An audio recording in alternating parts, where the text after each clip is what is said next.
So I wanted to begin by asking you about your background. If you have a background in film, if you studied. I did study film, but I studied film theory. A little tiny bit of production experience, very small. I've been on some film sets, but this was all, gosh, some of this was before I worked at a film festival, which is a lot of film experience because you're watching hundreds and hundreds and hundreds of films. Sure. But I left the film festival in order to make film, and the film, the love part of this, is the first film that I made after leaving. So my film experience before that was minimal. Oh, okay. So is that technically and everything, editing, all of that? You Oh gosh. Okay. And no, I had no experience. Okay. Although no, that's a lie. I did splice together a Super 8 film way back in school by hand. Wow. So yeah. Okay. And how did you? I know that you worked for South by Southwest. You were a programmer and a coordinator, is that correct? Yep. And how many years were you with them? 5 years. Okay. Yeah. And you said you left them because you wanted to pursue your. I wanted to make film. Okay. It's a wonderful festival. But if you want to make film, it's really hard to work at a festival and make film. Although I know that Sylvia here does both. So. Okay.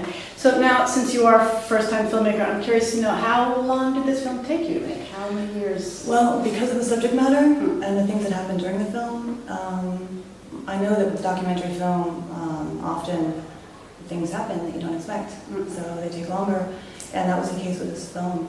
Initially, it was just going to be a short documentary. I was thinking maybe 20 minutes, because I had seen some really successful 20-minute documentaries, and so I thought that would be a great thing to explore when I heard about the two women in the documentary. So I went there with that in mind, and I went there with my partner and my best friend to film, because I had never used a film camera or any kind of video camera or nothing like that, and I was scared to even try it. So it was a great experience going with them, because I realized having a camera in your own hand is, for me on this film, was the way to go. So it made me have the courage to actually pick up the camera myself on subsequent trips back to do more filming. So I may have wandered from the question. As far as technical, yeah. So the camera, I learned how to do myself. Miking people, I ended up learning to do myself because I had to go back because of the circumstances of the film. Which worked out wonderfully because I actually picked up the camera instead of just having it on a tripod. And that really, during the second half of the film, makes it move the way I wanted it to, especially to follow one of the people in it. So, but I can get back to the editing if you want, or you can ask me. Oh, okay. No, I was just curious because also a lot of times in first-time films, when people don't find the finances that they want, they end up taking on all those roles. Exactly. Is there one that you, like from this experience, is there a role now that you would like to pursue more, or do you want to stick to directing? Or I would like to stick to directing, although I also write for narrative features. So I would like to stick to directing, but I think that hands-on, kind of working with a camera, because of course I would love to have a brilliant cinematographer. But yeah, when you're trying to make a documentary, even though it was a short, it was no budget, not at all. You know, borrow cameras, borrow friends.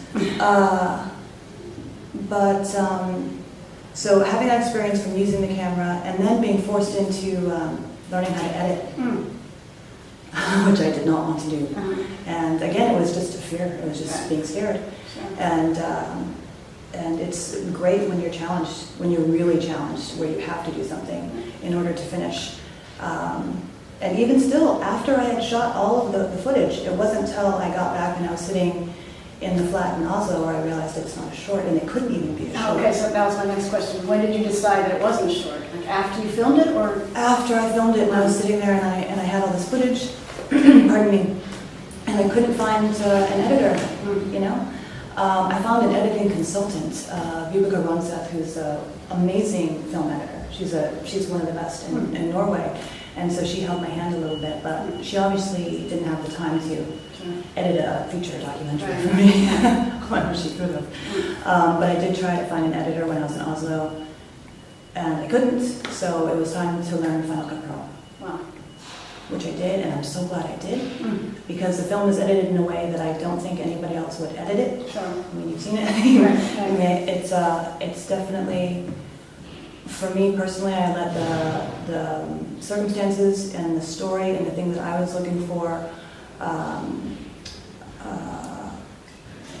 it was that logic that I followed in the editing. Mm-hmm. And so even, it's funny, even when I watched it in the audience the other night, this is funny, I'm still moved because it's my own emotions that I'm kind of crafting the material to. And I know that if I had an editor or a producer, that probably wouldn't have been Sure, it would the have case. remained that Right. person.